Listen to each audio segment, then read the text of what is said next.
ಎಲ್ರಿಗೂ good morning, welcome back to ನನ್ನ ಇವತ್ತಿನ ಯೂಟ್ಯೂಬ್ ಚಾನಲ್ಗೆ. ಹೋಪ್ ಎಲ್ಲ ಸೂಪರ್ ಆಗಿ ಹ್ಯಾಪಿಯಾಗಿ ಹೆಲ್ದಿ ಆಗಿದ್ದೀರಾ ಅಂತ ಅನ್ಕೊಂಡಿದ್ದೀನಿ.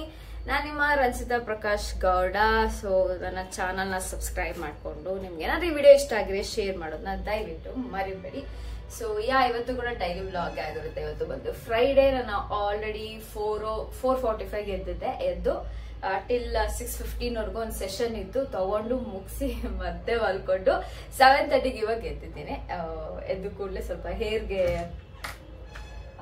ಸ್ಪ್ರೇನ ಹಾಕ್ಬೇಕು. ನೆನೆ ನೈಟ್ ಹಾಕೋದು ಮರ್ತೋಗಿದೆ ಅದು.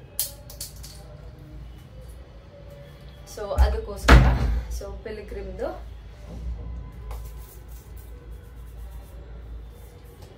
ಅಡುಗೆ ಏನು ಮಾಡಿಲ್ಲ. ಲೈಕ್ ನನ್ನ ಕೊಲೀಗ್ಸ್ಗೆ ತಗೊಂಬರಕ್ ಹೇಳಿದೀನಿ.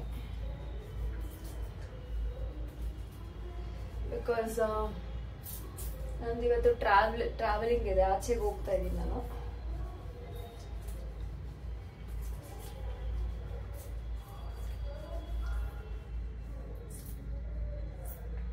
ಸೊ ಹಾಗಾಗಿ ಏನು ಕುಕ್ ಮಾಡ್ತಿಲ್ಲ. ಬಿಕಾಸ್ ಬ್ಯಾಗ್ ಎಲ್ಲ ಕ್ಯಾರಿ ಮಾಡ್ಬೇಕಲ್ಲ, ಮತ್ತೆ ನನ್ನ ಲಗೇಜ್ ಎಲ್ಲ ಜಾಸ್ತಿ ಆಗ್ಬಾರ್ದು ಅಂತ ಹೇಳ್ಬಿಟ್ಟು.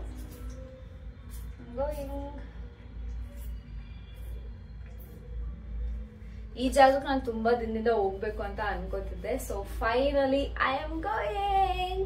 ಅದ್ರ ಸ್ಟೋರಿನ ಮಾತಾಡೋಣ ಯಾವಾಗ್ಲಾದ್ರೂ ನಾನು. So but I am super duper excited. Thank God ಇಂಥ ಒಂದು ಅಪರ್ಚುನಿಟಿ ನನಗೆ ಬಂದಿದ್ದಕ್ಕೆ.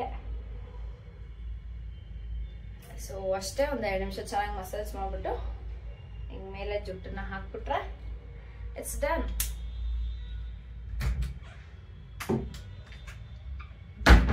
ಸಾಕಷ್ಟು ಶಾಪಿಂಗ್ ಮಾಡಿದ್ದೀನಿ ಸಲ ಆಯ್ತಾ. ಅಲ್ಲಿ ಶೋ ಯು ಎವ್ರಿಥಿಂಗ್. ನಾನು ಸಪ್ರೇಟ್ ವಿಡಿಯೋ ಮಾಡೋಣ ಅಂತ ಅನ್ಕೊಂಡಿದ್ದೀನಿ. But just I don't know ಹೆಂಗ್ ಮಾಡ್ತಿರೋ ಏನೋ ಅಂತ ಹೇಳ್ಬಿಟ್ಟು. So I'm just thinking should I show you right now ಅಥವಾ ಸಪ್ರೇಟ್ ವಿಡಿಯೋ ಮಾಡಲ ಅಂತ ಹೇಳ್ಬಿಟ್ಟು ಅದ್ರ ಬಗ್ಗೆ. So okay. ಸೊ ನೈಟೇ ಸ್ವಲ್ಪ ಪ್ಯಾಕೇಜಿಂಗ್ ಮಾಡಿ ಇಟ್ಟಿದ್ದೀನಿ. ಅಂದ್ರೆ ಏನೋ ಜಾಸ್ತಿ ಪ್ಯಾಕೇಜ್ ಮಾಡಿ ಟ್ರೆಡಿಷನಲ್ ಒಂದು ಕುರ್ತಾ ಸೆಟ್ನ ಒಂದು ಐರನ್ ಮಾಡಿ ಎತ್ತಿಕ್ಕಿದ್ದೀನಿ. ಇನ್ ರಿಮೈನಿಂಗ್ ಅದಾದ್ಮೇಲೆ ನೈಟ್ ಸೆಷನ್ ಇತ್ತು ಅಂತ ಅದ್ರ ಕಡೆ ಬ್ಯುಸಿ ಆಗ್ಬಿಟ್ಟೆ. ಅದಕ್ಕೋಸ್ಕರ ಅಷ್ಟು ಜೋಡಿಸಿಲ್ಲ. ಇವಾಗ ಸದ್ಯಕ್ಕೆ ಕೆಲವೊಂದು ಬಟ್ಟೆ ಎಲ್ಲಾನು ಜೋಡಿಸಿ ಎತ್ತಿಡ್ಬೇಕು.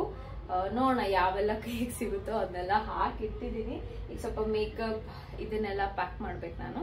So just 2 days trip. So ಹೆಂಗಿರೋದಂತ ನೋಡುವ. ಸೊ ನಾನು ಅಲ್ಲಿ ಟೆಂಪಲ್ಗೆ ಯಾವ ಬಟ್ಟೆ ಬೇಕೋ ಹಾಕೊಂಡು ಹೋಗೋಕ್ಕೆ ಅಂತ ಹೇಳಿಬಿಟ್ಟು ಬಟ್ಟೆನೆಲ್ಲ ಐರನ್ ಮಾಡ್ಕೊತಾ ಇದ್ದೀನಿ. ಜೊತೆಗೆ ನಾನು ಇವತ್ತು ಯಾವ್ದು ಹಾಕೊಂಡು ಹೋಗ್ಬೇಕಲ್ಲ, ಸೊ ಅದಕ್ಕೆ ಅಂತಲೂ ಕೂಡ ಐರನ್ ಮಾಡಿಕೊಂಡೆ. ನಮ್ಮ ಆಫೀಸಲ್ಲಿ ಹೇಳಿದರು ಗ್ರೀನ್ ಕಲರ್ ಹಾಕೊಂಬರೋಣ ಎಲ್ಲರೂ ಇವತ್ತು ಮಾತಾಡ್ಕೊಂಡು ಅಂತ ಹೇಳಿಬಿಟ್ಟು. ಸೊ ಅದಕ್ಕೆ ಗ್ರೀನ್ ಕಲರ್ ಕುರ್ತಾನ ಐರನ್ ಮಾಡಿ ಎತ್ತಿಟ್ಕೊತಾ ಇದ್ದೀನಿ. ಸೊ ಇವತ್ತು Navratri 4th or 5th day. So green ಹಾಕೊಂಬರಕ್ಕೆ ನನ್ನ ಕೊಲಿಗೆ ಕಾಲ್ ಮಾಡಿ ಹೇಳಿದ್ಲು, ಒಬ್ರು ಹೇಳಿದಾರೆ ಎಲ್ಲರೂ ಹಾಕೊಂಬ ಅಂತ ಹೇಳ್ಬಿಟ್ಟು. ಸೊ ಹಾಗಾಗಿ ಅಥವಾ ನಾನು ಬೇರೆ ಶರ್ಟ್ ಏನಾದ್ರು ಪ್ಲಾನ್ ಮಾಡಿದ್ದೆ ಹಾಕೊಂಡು ಹೋಗೋಕ್ಕೆ. And this is my look. And jhumkas ಹಾಕೊಂಡಿದ್ದೀನಿ. As usual very simple makeup. And ಇವಾಗ ಹೊರಡೋಣ. ನನ್ನ ಬ್ಯಾಗ್ ಎಲ್ಲ ಪ್ಯಾಕ್ ಆಗಿದೆ. ಆಲ್ಮೋಸ್ಟ್ ಎಲ್ಲನೂ ತೊಗೊಂಡಿದ್ದೀನಿ, ಏನೂ ಬಿಟ್ಟಿಲ್ಲ. So have a very beautiful good day. So ಇನ್ನೊಂದು ವಿಚಾರ, ಇವತ್ತು ಟೆಕ್ನಿಕ್ ಅಲ್ಲ, ಇವತ್ತು ನಂಬರ್ ಕೊಡ್ತೀನಿ. ಸದ್ಯಕ್ಕೆ ನಿಮ್ಮ ಲೆಫ್ಟ್ ಹ್ಯಾಂಡ್ ಮೇಲೆ 786 ನಂಬರ್ನ ಬರ್ಕೊಳ್ಳಿ. ಬರ್ಕೋಬೇಕಾದ್ರೆ ಇಂಟೆನ್ಷನ್ ಸೆಟ್ ಮಾಡ್ಕೊಳ್ಳಿ ಅಂಡ್ ಬರೀರಿ. ಎವ್ರಿ ಡೇ ಬರ್ಕೊಳ್ಳಿ. ಅಂಡ್ ನಾಟ್ ಇಲ್ಲಿ ಬರ್ಕೋಬೇಡಿ, ಇಲ್ಲಿ ಬರ್ಕೊಳ್ಳಿ. ವಾಚ್ ಇಂದ ಕೆಳಗಡೆ ಅಥವಾ ವಾಚ್ ಹತ್ರ ಬರ್ಕೊಳ್ಳಿ. ಸೊ ದಟ್ ಸಾಕಷ್ಟು ಒಳ್ಳೊಳ್ಳೆ ವಿಚಾರಗಳು ನಿಮ್ ಲೈಫಲ್ಲಿ ಆಗುತ್ತೆ. 7 is abundant number and beautiful number. So try ಮಾಡಿ. ಇದೇನಾದ್ರು ನಿಮ್ಗೆ ಇಷ್ಟ ಆಯ್ತು ಅಂದ್ರೆ ಕಮೆಂಟ್ ಅಲ್ಲಿ ನಂಗೆ ತಿಳಿಸಿ.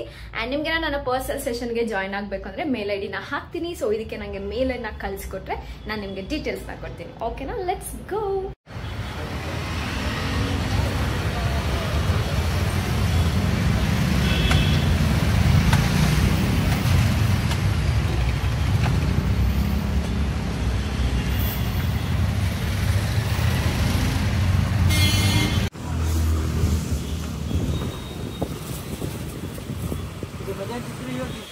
ಇವಾಗ ಚಟ್ನಿ ಸಪ್ರೇಟಾಗಿ ಕೊಡ್ತೀನಿ.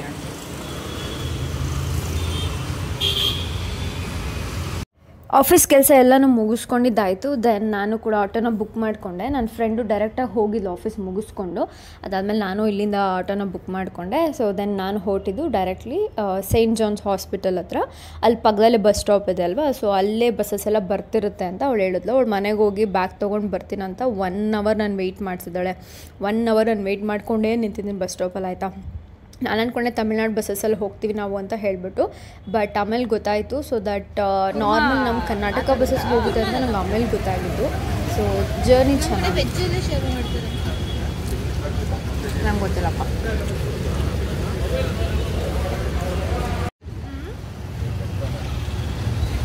ಒಳ್ಳೆ 1 hour ನಾನು ಕಾಯಿಸಿರೋದು ರೋಡಲ್ಲಿ ನಿಲ್ಸಿದ್ದು. ನಾನು ಸ್ವೆಟ್ ಹಾಕೊಂಡ್ಬಿಡ್ತೀನಿ, ಏಜೆಂಟ್ ಚಳಿ ಆಗ್ತದೆ.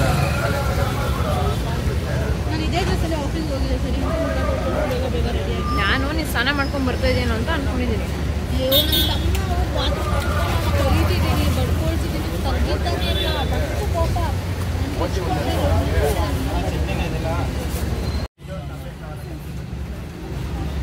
ಸೊ ನನ್ನ ಫ್ರೆಂಡ್ ಬರೋಕ್ಕೆ ಮುಂಚೆ ಒಂದು 2-3 ತಮಿಳ್ನಾಡು ಬಸ್ಸಸ್ ಹೋಗಿತ್ತು. ಆಯಿತಾ, ತಿರುವಣ್ಣಾಮಲೈ ಆ ಲೊಕೇಶನ್ದು ಏನಿತ್ತಲ್ಲ ಅದು ಇಂಗ್ಲೀಷಲ್ಲಿ ಬರ್ತಿತ್ತು. ಅವಾಗ ಗೊತ್ತಿದ್ದೆ, ಅವಾಗ ಗೊತ್ತಾಯ್ತು ನನಗೆ. ಆಯಿತಾ, ಅದಾದಮೇಲೆ ಅವಳು ಬಂದು ನಿಂತ್ಕೊಂಡು ಒಂದು 10 minutesಗೆಲ್ಲ KSRTC ಬಂತು. ಆ್ಯಂಡ್ ತಿರುವಣ್ಣಾಮಲೈ ಅಂತ ಕರಿತಿದ್ರಲ್ಲ, ನನಗೆ ಗೊತ್ತಾಗಲು ನಮ್ಮ ಕರ್ನಾಟಕ ಬಸ್ಸಸ್ ಹೋಗುತ್ತೆ ಅಂತ ಹೇಳ್ಬಿಟ್ಟು. ಬಟ್ ಪ್ಲೀಸ್ ಇದೊಂದು ಅನ್ಕೋಬೇಡಿ, ಫ್ರೀಯಾಗಿ ಕರ್ಕೊಂಡು ಹೋಗ್ತಾರೆ ಅಂತ.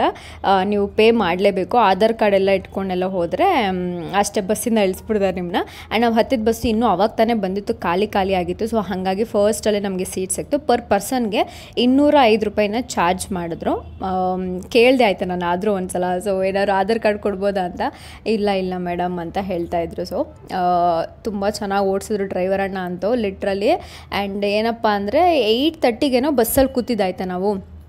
ಸ್ಟಾಪ್ ಮಾಡಿದ್ದು ಬಂದವರು 12 ಗಂಟೆ, ಲಿಟ್ರಲಿ 5 hour 30 minutes ಏನೋ ಕಂಟಿನ್ಯೂಸ್ ಆಗಿ ಗಾಡಿ ಓಡಿಸಿದ್ದಾರೆ. ನಮಗಂತೂ ಒಂಥರ ನಿದ್ದೆ ಎಳಿತೈತೆ. ಆದರೂ ಒಂದ್ಸಲ ವಾಶ್ರೂಮ್ಗೆ ಹೋಗಬೇಕು ಅಂತ ಅನ್ನಿಸ್ತೈತೆ. ಅದು ಯಾವುದೋ ಒಂದು ಪಾಯಿಂಟಲ್ಲಿ ನಿಲ್ಲಿಸಿದ್ರು, ಅಲ್ಲೇ ಇಳಿದ್ಬಿಟ್ಟು ಸ್ವಲ್ಪ ಸ್ನ್ಯಾಕ್ಸ್ ಎಲ್ಲ ಪ್ಯಾಕ್ ಮಾಡ್ಕೊಂಡೆ. ಬಟ್ ಆ ಟೈಮಲ್ಲಿ ನಾನು ಇನ್ನೂ ತಿಂದಿಲ್ಲ, ಜಸ್ಟ್ ನೀರೆಲ್ಲ ಕುಡಿದು ವಾಶ್ರೂಮ್ಗೆಲ್ಲ ಹೋಗಿ ಮುಗಿಸ್ಕೊಂಡು ಬಂದುಬಿಟ್ಟೆ. ಯಾಕಂದರೆ ಮತ್ತೆ ತಿನ್ನೋಕ್ಕಾಗಲ್ಲ ಅಷ್ಟು ಲೇಟ್ ನೈಟಲ್ಲಿ. 12:30 ಯಾರು ಊಟ ಮಾಡೋಕ್ಕಾಗುತ್ತೆ. ಸೊ ಹಾಗಾಗಿ ಆ ಲೊಕೇಶನ್ ಅರುಣಾಚಲೇಶ್ವರ ಟೆಂಪಲ್ ಹತ್ರ ರೀಚ್ ಆದಾಗ 1:30 ಏನೋ ಆಗಿಬಿಟ್ಟು. ಆಲ್ರೆಡಿ ಜನ ನಡೆಯಕ್ಕೆ ಸ್ಟಾರ್ಟ್ ಆಗಿದ್ದಾಗ ಗಿರಿ ದರ್ಶನ ಅಂತ 14 ಕಿಲೋಮೀಟ್ರು 12 ಲಿಂಗಗಳನ್ನ ಕಂಪ್ಲೀಟ್ ಮಾಡ್ಕೊಂಡು ನೀವು ಸುತ್ತಾಡ್ಕೊಂಡು ಬರಬೇಕಾಗುತ್ತೆ ಮೇನ್ ಟೆಂಪಲ್ಗೆ. ಸೊ ಹಾಗಾಗಿ ನಾವು ಕೂಡ ಸ್ವಲ್ಪ ಬೇಗ ರೀಚ್ ಆದ್ವಿ. Reach to bus stop. ಇಲ್ಲೇನು ಗೊತ್ತಾ, ಜಸ್ಟ್ 1 kilometer ದೂರದಲ್ಲಿದ್ದೀವಿ. ಆಯಿತಾ, ನಾವು ಟೆಂಪಲ್ಗೆ 150 rupees ಅಂತ ಆಟೋ ಚಾರ್ಜು. ಸೊ ಅದಕ್ಕೆ ನಾವೇ ನಡ್ಕೊಂಡು ಹೋಗ್ತಾ ಇದ್ದೀವಿ. ನೋಡೋಣ ಹೆಂಗ ಗೊತ್ತಾಗಲಿ, ಯಾಕಂದ್ರೆ ತುಂಬ ಜನ ಹೋಗ್ತಿದ್ದಾರೆ. ಆಯಿತಾ, ಎಲ್ಲೂ ನಿಮಗೆ ಭಯ ಆಗಂಥದ್ದು ಏನೂ ಇಲ್ಲ, ತುಂಬ ಜನ ಹೋಗ್ತಿರ್ತಾರೆ. ಸೊ ನೀವು ಕೂಡ ಆರಾಮಾಗಿ ಹೋಗ್ಬೋದು. ಲೈಕ್ ರೂಮ್ ತೋರಿಸ್ತೀವಿ, ನಿಮ್ಗೆ ಯಾವುದಕ್ಕೋ ಸೆಲೆಕ್ಟ್ ಮಾಡ್ಕೊಳ್ಳಿ ಅಂದರೆ 150 rupees ಅದು. ಅದಕ್ಕೆ ಆರಾಮಾಗಿ ನಡ್ಕೊಂಡು ಹೋಗೋಣ, ನೋಡೋಣ ಅಂದ್ಬಿಟ್ಟು. ಸೊ ಟೆಂಪಲ್ಗಿಂತ ಹತ್ತಿರದಲ್ಲೇ ರೂಮ್ ಸಿಕ್ಕಿದೆ. ಜಸ್ಟ್ 100 ಮೀಟರ್ಗಿಂತ ಇನ್ನೂ ಕಡಿಮೆನೇ ಇದೆ. ಸೊ ಇಲ್ಲಿ ಏನು ಬೇರೆ ಕಡೆ ಎಲ್ಲ 1000 something ಹೇಳ್ತಾಯಿದ್ರು, ಇಲ್ಲಿ 800 rupees ಹೇಳಿದ್ರು. ಆ್ಯಂಡ್ ನಾವು ಆಮೇಲೆ ಫೈನಲ್ ಅಂತ ಹೇಳ್ಬಿಟ್ಟು 700ಗೆ ಇದನ್ನು ಕೇಳಿದ್ವಿ. ಇದೆಲ್ಲ ಓಕೆ ಆಯಿತು ಅಂತ ಹೇಳ್ಬಿಟ್ಟು 700 ಕೊಟ್ಟಿದ್ದಾರೆ. ಇಷ್ಟೇ ಇರೋದು. ಈ ಕಡೆ ವಾಶ್ರೂಮು, ಇಷ್ಟೇ ರೂಮ್ ಬರೋದು. ಇದು ನಾನ್ AC ರೂಮ್ ನಿಮಗೆ. ಸೊ ಫೈನಲಿ ಇಬ್ಬರು ರೆಡಿ ಆಗಿದ್ದಾಯಿತು. ಟೈಮ್ ಬಂದು 3:10 ಆಗ್ತದೆ, ಅರ್ಲಿ ಮಾರ್ನಿಂಗು. ಸೊ ಇವಾಗ ಹೊರಡ್ತಾ ಇದ್ದೀವಿ. 11 ಟೆಂಪಲ್ಸು, 12 ಟೆಂಪಲ್ಸ್ನ ವಿಸಿಟ್ ಮಾಡಿ ಮೇನ್ ಟೆಂಪಲ್ಗೆ ಆಮೇಲೆ ಬರ್ಬೇಕು ನಾವು. So this is my outfit and bag ತೊಗೊಂಡಿದ್ದೀನಿ. Let's go. ನಾವು ರೂಮ್ ಮಾಡಿದ್ದು ಟೆಂಪಲ್ಗೆ ತುಂಬ ಹತ್ತಿರದಲ್ಲಿ, ಜಸ್ಟ್ ಒಂದು 100 ಮೀಟರ್ 150 ಮೀಟರಲ್ಲಿ ನಮ್ಮದು ರೂಮ್ ಇತ್ತು. ಆ ರೂಮ್ಗೆ ಹೇಳಿದಾಗೆ 700 rupees ಪೇ ಮಾಡಿದ್ವಿ. ಸೊ ಇಲ್ಲಿ ಏನು ನಡಿಗೆ ಸ್ಟಾರ್ಟ್ ಮಾಡೋಕ್ಕೆ ಮುಂಚೆ ತೆಂಗಿನಕಾಯೆಲ್ಲ ಒಡೆದು ಅಥವಾ ದೀಪ ಕರ್ಪೂರನ ಹಚ್ಚಿ ಶುರು ಮಾಡ್ತಾರೆ. ಗೋಪುರ ಏನಿದೆಯಲ್ಲ ಅದಕ್ಕೆ ಒಂದು ಆರತಿ ಥರ ಮಾಡಿಬಿಟ್ಟು ಅದಾದಮೇಲೆ ಇದನ್ನು ಶುರು ಮಾಡ್ತಾರೆ. ನನ್ನ ಫ್ರೆಂಡು ಕೂಡ ಕಾಯಿ ತೊಗೊಂಡು ಆರತಿ ಎಲ್ಲ ಮಾಡಿಬಿಟ್ಟು ದೆನ್ ಮತ್ತೆ ನಮ್ಮ ನಡಿಗೆನ ಸ್ಟಾರ್ಟ್ ಮಾಡಿದ್ವಿ. ಹೇಳ್ದಾಗೆ 14 ಕಿಲೋಮೀಟ್ರ್ ನಡಿಬೇಕು. ಸೊ ನೀವು ಒಂದು ಡಿಸೈಡ್ ಮಾಡ್ಕೊಳ್ಳಿ, ವೆದರ್ ಟೆಂಪಲ್ ರನ್ ಮಾಡ್ತೀರಾ ಅಥವಾ ಜಸ್ಟ್ ದರ್ಶನ ಮಾಡ್ಕೊಂಡು ಹೋಗ್ತೀರಾ ಅನ್ನೋದನ್ನ ನೀವು ಡಿಸೈಡ್ ಮಾಡಿಕೊಂಡು ಶುರು ಮಾಡಬೇಕಾಗುತ್ತೆ. ಯಾಕಂದರೆ ಇಲ್ಲಾಂದರೆ ಕಷ್ಟ ಆಗುತ್ತೆ. ಸೊ ಮೊದಲು ಸ್ಟಾಪ್ ಎಲ್ಲ ಮಾಡಬಾರ್ದು, ನಿಮಗೂ ಒಂಥರ ಅನಿಸುತ್ತಲ್ಲ ಹಾಗಾಗಿ. ಆಮೇಲೆ ಈ ಥರ ಇಂದ್ರಾಲಿಂಗಮ್ ಅಂತ ಒಂದಿರುತ್ತೆ, ಅದೇ ಹೇಳ್ದಲ್ಲ 12 ಲಿಂಗಾಸ್ ಇರುತ್ತೆ. 12 ಲಿಂಗಾಸಲ್ಲೂ ಪೂಜೆ ನಡೀತಿರುತ್ತೆ. ಕೆಲವೊಂದು ಮಾತ್ರ ಕ್ಲೋಸ್ ಆಗಿತ್ತು ಆ್ಯಕ್ಚುಲಿ, ಆಲ್ರೆಡಿ ಪೂಜೆ ಎಲ್ಲ ಮಾಡಿ ಇಟ್ಬಿಟ್ಟು ಹೋಗಿದ್ರು ಅನಿಸುತ್ತೆ, ಕ್ಲೋಸ್ ಇತ್ತು. ಒಂದು 9-10 ಲಿಂಗಗಳು ಮಾತ್ರ ಓಪನ್ ಇತ್ತು. ಒಂದೊಂದೇ ಲಿಂಗಕ್ಕೆ ಹೋಗಬೇಕು, ಕೈ ಮುಗಿಬೇಕು, ಮತ್ತೆ ಶುರು ಮಾಡಬೇಕು ನಮ್ಮ ನಡಿಗೆನ. ಸೊ ಹಂಗಿರುತ್ತೆ ಪ್ರಾಸೆಸ್ ಅದು. ಆ್ಯಂಡ್ ಕಾಲೆಲ್ಲ ಯಪ್ಪ ಎಷ್ಟು ನೋವು ಬಂತು ಅಂತೀರ, ನನಗೆ ಕೂತಲ್ಲಿ ನಿದ್ದೆ ಎಳೆದು ಬಿಸಾಕ್ತಾಯಿತ್ತು. ಅದು ಕಲ್ಲು ಮಣ್ಣು ಮುಳ್ಳು ಎಂಥದ್ದು ಇಲ್ಲ, ನಡೀತಾನೆ ಇರಬೇಕು ಹಂಗಿರ್ತಾಯಿತ್ತು. ಸೊ ಅದಾದಮೇಲೆ ಈ ಥರದ್ದೆಲ್ಲ ಬೊಟ್ಟಿಡ್ಸ್ಕೊಳ್ಳೋದ್ರೆ ಭಾರಿ ಇಷ್ಟ ನನಗೆ. ಸೊ 20 ರೂಪೀಸ್ ಕೊಟ್ಟು ಇದನ್ನ ಹಾಕ್ಸ್ಕೊಂಡೆ.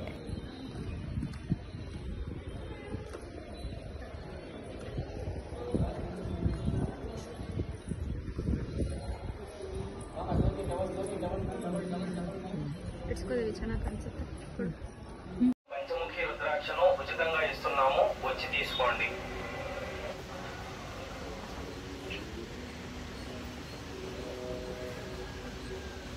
ಇದು ಟೆಂಪಲ್ 8:30ಗೆ ನಮ್ಮ ನಡಿಗೆ ಮುಗಿತಾಯ್ತಾ. 3 ಮಾರ್ನಿಂಗ್ ಸ್ಟಾರ್ಟ್ ಮಾಡಿ 8:30ಗೆ ಮುಗ್ದೋಯ್ತು. ಬಟ್ 3 ಅವರ್ಸ್ ಲೈನಲ್ಲಿ ನಿಂತಿರೋ ಲೈನ್ ಇನ್ನೂ ತುಂಬ ದೂರ ಹೋಗ್ತಾನೆ ಇದೆ ಗೈಸ್. ಲಿಟ್ರಲಿ ಸಾಕಾಯ್ತಾಯ್ತಾ ನಿಂತು. ಫಸ್ಟ್ ಹೋಗಿ ನಾವು ಊಟ ಎಲ್ಲ ಮುಗಿಸ್ಕೊಂಡ್ವಿ, ಗೊತ್ತಾಯ್ತಿದ್ದು ಲೇಟ್ ಆಗುತ್ತೆ ಅಂತ ಹೇಳಿಬಿಟ್ಟು. ದೆನ್ ಅದಾದಮೇಲೆ ಮತ್ತೆ ಲೈನಲ್ಲಿ ನಿಂತ್ಕೊಂಡಿದ್ದಾಯಿತು. ಯಪ್ಪ ಬೇಡ ಚಿಕ್ಕ ಮಕ್ಕಳು ಸ್ಕೂಲಿಂದ ರಜಕ್ಕೆಲ್ಲ ಕರ್ಕೊಂಬಂದ್ಬಿಟ್ಟಿದ್ದಾರೆ, ಏನು ಪಾಡು ಅಂತಿರೋ ತಳ್ಳಿ ಬಿಸಾಕ್ತಿದ್ರು. ಬಟ್ ಒಳ್ಳೆ ಗಾಳಿ ಇದ್ದಿದ್ದ ಕಾರಣ ವೆದರ್ ಚೆನ್ನಾಗಿತ್ತು, ಸ್ವಲ್ಪ ಶೆಕೆ ಅಂತದ್ದು ಏನೂ ಪ್ರಾಬ್ಲಮ್ ಇಲ್ಲ. ಸೊ ನೀವು ವೀಕೆಂಡ್ಸಲ್ಲಿ ಹೋಗ್ಬೇಡಿ, ವೀಕ್ ಡೇಸಲ್ಲಿ ಹೋಗಿ, that is really better. And ಒಳ್ಳೆ ಊಟ ಹಾಕಿದ್ರು ಗೈಸ್. ಎಷ್ಟು ಜನ ಕುತ್ಕೊಂಡು ಊಟ ಮಾಡ್ಬೋದು ನೋಡಿ. ಸ್ವಲ್ಪ ಜನ ಹಾಗೆ ಬಿಡ್ತಾಯಿದ್ರು. ಸೊ ಸಖತ್ತಾಗಿತ್ತು ಊಟ ಕೂಡ. ಪ್ರಸಾದ ಸಿಕ್ಕಿದ್ದು ತುಂಬ ಖುಷಿ ಆಯಿತು. ಬಿಕಾಸ್ ಅರ್ಲಿ ಮಾರ್ನಿಂಗ್ 3 ನಡೆದು ಸಾಕಾಗೋಗಿತ್ತು. ಸೊ ಫೈನಲಿ ಒಂದು ಒಳ್ಳೆ ಊಟ ಸಿಕ್ತು ಅಂತ ಖುಷಿ ಆಯಿತು. ಥ್ಯಾಂಕ್ ಯು ಸೋ ಮಚ್ ಈ ವ್ಲಾಗ್ನ ಎಂಜಾಯ್ ಮಾಡಿದ್ದಕ್ಕೆ. ಓಕೆ ಬಾಯ್.